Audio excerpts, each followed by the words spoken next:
प्रदेश Congress media cell अध्यक्ष मान्यवर श्री अरविंद दास एवं रजनी महांती सफल ओडिशा बंद विषय रे एक सांबादिक सम्मेलन करथिले। आपण मानक समस्त को आज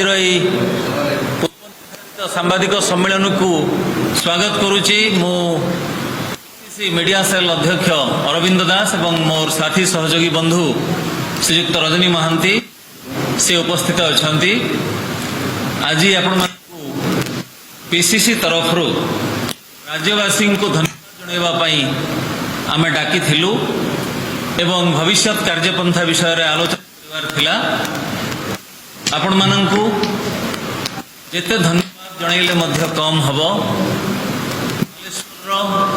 से दिवंगता छात्री सौम्याश्री बेसिंकर मृत्यु परे ताकू नहीं कि सारा राज्य रे जो क्षोभ एवं उद्वेग प्रकाश पाइथिला आज बंद पालन सफलता यह प्रमाण करुच्ची जे लोक मानकर संपृक्ति स्वतःस्फूर्त थिला एवं राज्यवासी संपृक्ति जो स्वतःस्फूर्त थिला प्रमाण करुच्ची।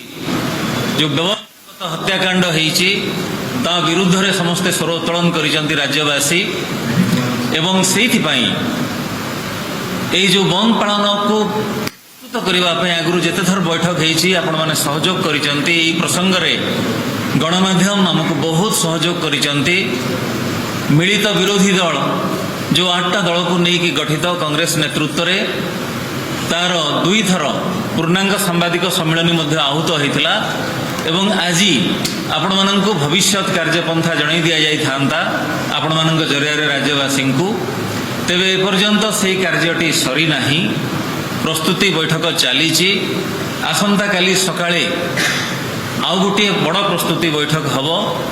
कांग्रेस रो पॉलिटिकल अफेयर्स कमिटी रो बैठक प्राय 10टा समय रे पुनी थरे आहूत होईची एवं जेहेतु एई प्रसंग रे सारा राज्यर समर्थन अछि, राज्यवासी समर्थन अछि, यह को केमती पूरा तृणमूल स्तर पर्यंत निया जाई पारिबो।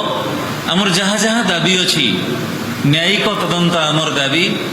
शिक्षा मंत्री मुख्यमंत्री से माने समस्ते जमती तदंत परिसरभुक्त हेबे एवं विधायक सांसद बालेश्वर रो से माने जमती दंडित हेबे। ए सब दाबी को नेकी ग्रामांचल पर्यंत तृणमूल स्तर पर्यंत आमे जीवु एवं आजिर प्रारंभिक बैठक रे मिलित विरोधी दल बैठक रे गोटे सर्वसम्मत मत प्रकाश पाई। आमे बरं आउ किसी अधिक समय नेबा किंतु राज्यवासी भावावेग को आमे सम्मान जणे गोटे भल आकार रे भविष्य कार्यपंथा निर्धारण करिबा।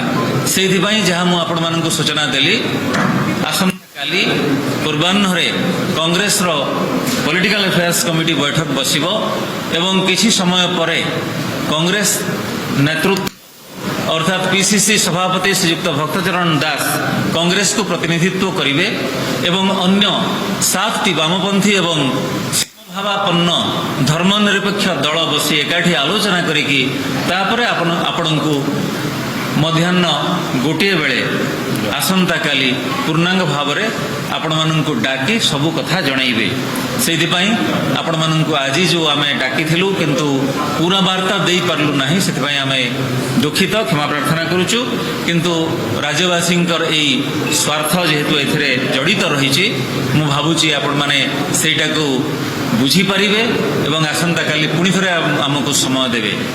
आपण माननकु कांग्रेस तरफरु एवं मिलित तरफ धन्यवाद जनवाई आनुष्ठानिक भाव में कृतज्ञता जनवाई राज्यवासी को आपण मान जरिया रे मो साथी सहयोगी रजनी महांती को अनुरोध करुच्ची। नहीं निष्पत्ति नहीं निष्पत्ति आहरी चली आहरी अनेक समय लगे विलंब लगे हम से धन्यवाद आपण समस्त को। प्रथम कथा हूँ आज जो बंद डाकरा दि जाता ओडिशा जनसाधारण अद्भुतपूर्व सहयोग ए बंद संपूर्ण सफल होती लोक मान मन में क्षोभ को प्रकाश करुच्ची एवं आपण मैंने जो सहयोग प्रदान करेणु राज्यवासी पाखे आम कृतज्ञता ज्ञापन करुचु। तत्सहित आपणकर जो सहयोग दीर्घ दिन धरी रही चलती से सहयोग आसंता दिन कामना करुचु। आपण को ଅଶେଷ ଅଶେଷ ଧନ୍ୟବାଦ ଦେଉଛୁ। ବହୁତ ବହୁତ ଧନ୍ୟବାଦ, ନମସ୍କାର।